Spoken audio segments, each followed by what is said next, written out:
Sa papuri, karapat-dapat ka, Panginoon, sa pagsamba, Lord God. Maraming salamat, O Diyos, sa pagkakataon na ibinigay mo sa bawat isa upang kami, Lord, ay malayang makaawit sa iyo, malayang makataas ng kamay sa iyo, Panginoon, sapagkat ito yung nais mo, Amen. Panginoon, sa iyong mga anak, ang magbigay ng buong pusong pagpupuri sa iyo, Lord God. At maraming salamat, O Diyos, sa pagkakataon na ibinigay mo sa amin upang kami ay makapagsama-sama, Lord, to celebrate your goodness, Panginoon, your faithfulness, Panginoon, sa aming mga buhay. And today, Lord God, we acknowledge your presence. Amen. We acknowledge your Holy Spirit, Panginoon.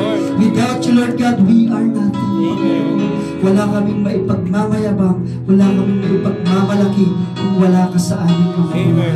In the book of Timothy, chapter 1, verse 5 to 7 says, "Now the goal of our instruction is to love that comes from a pure heart, a good conscience, and sincere faith.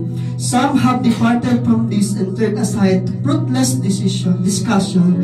They want to be teachers of the law, although they don't understand what they are saying or what they are insisting on." Lord, maraming salamat po, Diyos, sa iyong mga salita na ipinagkaloob mo sa amin. Amen. Thank you, Lord God, sa pagkakataon na mapag-aralan ng iyong mga salita. At hayaan mo, Lord God, sa umagang ito, mag-usap ka sa aming mga puso.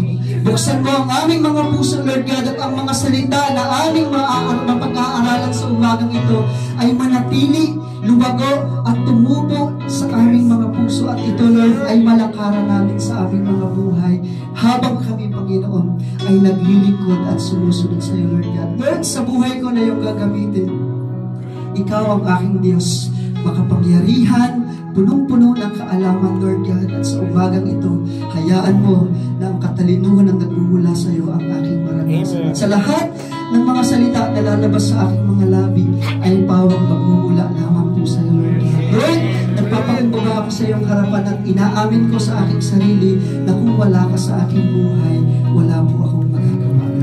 Tataas ka namin, pinupuri ka namin, sa iyo po ang papuri, pagsamba, pagdakila at pasasalamat.